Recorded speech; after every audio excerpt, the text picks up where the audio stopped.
So today I want to talk to you about correlation, which is a way of measuring the relationship between two random variables that results in a unitless number. As always, let's start with our story. The chest of the Mad King Tryphon had been lost for centuries and was known to contain thousands of gold and silver pieces.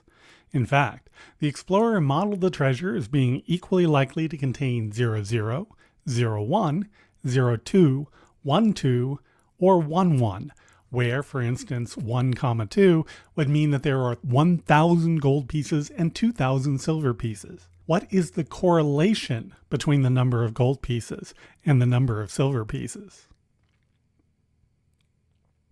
In the past chapter, the idea of covariance was introduced. Covariance is a type of product, an inner product to be exact, between two random variables x and y. So because it is like the product of two things, the units of covariance will be the product of the units of x and y. For instance, if x is measured in miles and y is measured in per hour units, then covariance between x and y has units of miles per hour.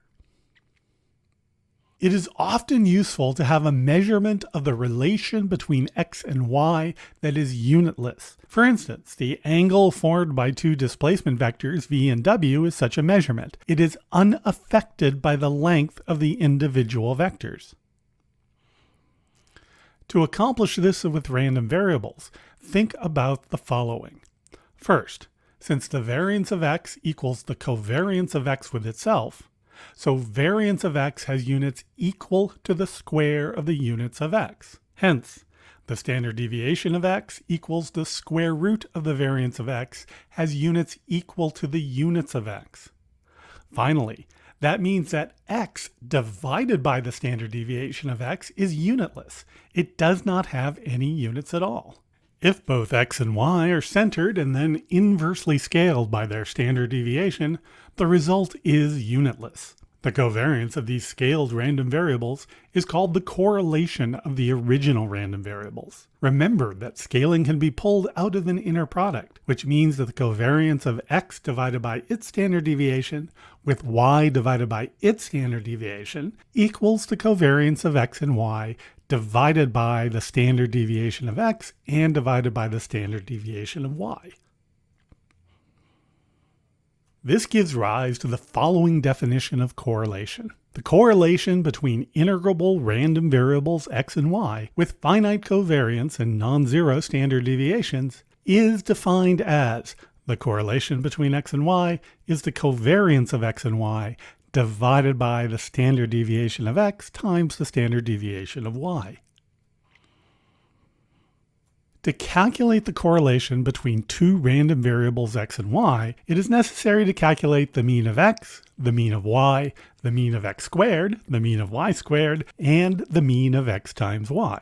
For the question of the day, there are 5 outcomes, each with probability 1 out of 5. Sum the values of any function, little g of x and y, over the 5 possibilities in order to get its average value. For instance, the expected value of x is 1/5 times 0 plus 0 plus 0 plus 1 plus 1, which is just 2/5. The expected value of y is that same 1/5 times 0 plus 1 plus 2 plus 2 plus 1, or 6/5. The first point has y value 0, the second point has y value 1, the third point has y value 2, the fourth point y value 2, and the fifth point y value 1. We can then find the mean of x squared in the same way by looking at the square of the x values for the 5 points. The mean of y squared is similarly going to involve the sum of the squares of the y values. And finally, to find the mean of x times y, we take the x times y value for each of the 5 points.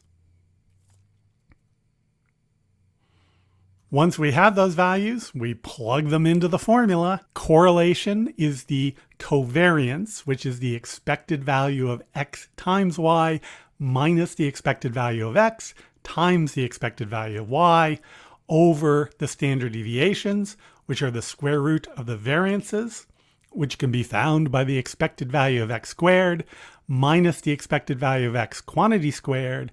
And here we have the expected value of y squared minus the expected value of y quantity squared. In the end, we get 0.3273 as our correlation.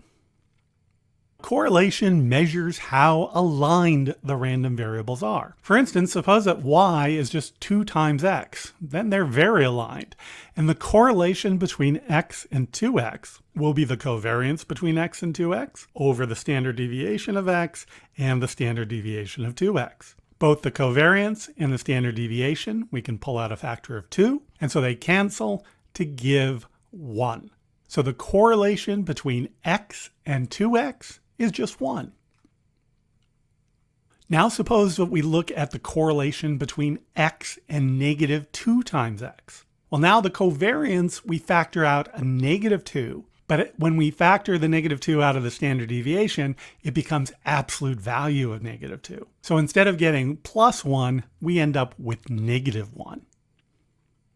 So the answer was 1 for the correlation of a random variable and the random variable times a positive constant, and negative 1 between the random variable and the random variable times a negative constant. It turns out that this is the largest and smallest that the correlation can be. This is due to a general fact about inner products. This theorem is called the Cauchy-Schwarz inequality, and says that for a vector space with an inner product, for any two vectors v and w, the absolute value of the inner product of v with w is at most the square root of the inner product of v with itself times the inner product of w with itself.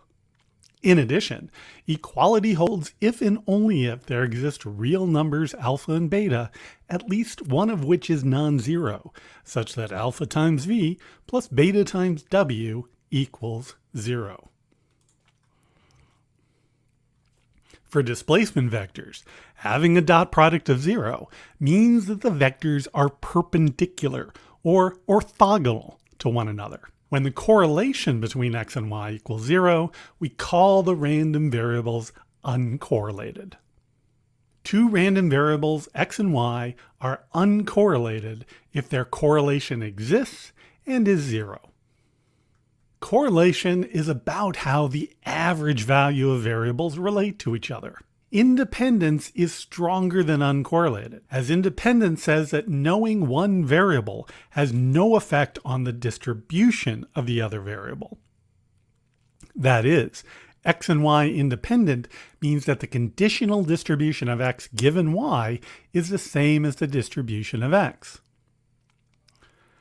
Suppose that x and y are independent and have a correlation.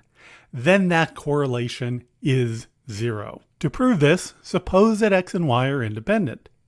Then the mean of x times y is the mean of x times y conditioned on y. Well, if we treat y as a constant, we can pull it out of the expectation. And we get the mean of y times the mean of x given y.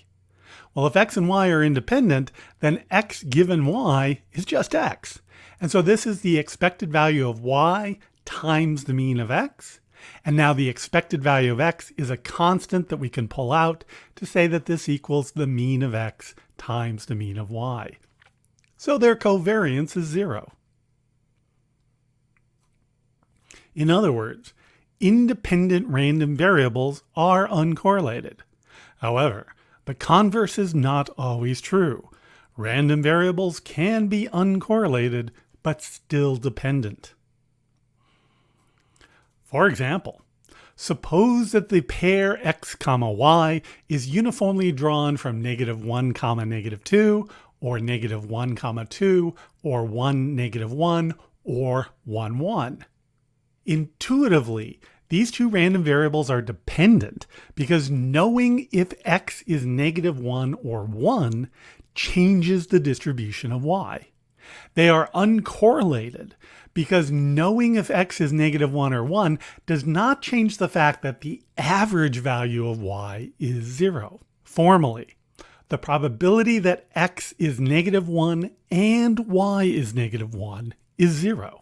But the probability that x equals -1 times the probability that y equals -1 is 1/2 times 1/4 or 1/8, which is not 0. So x and y are dependent.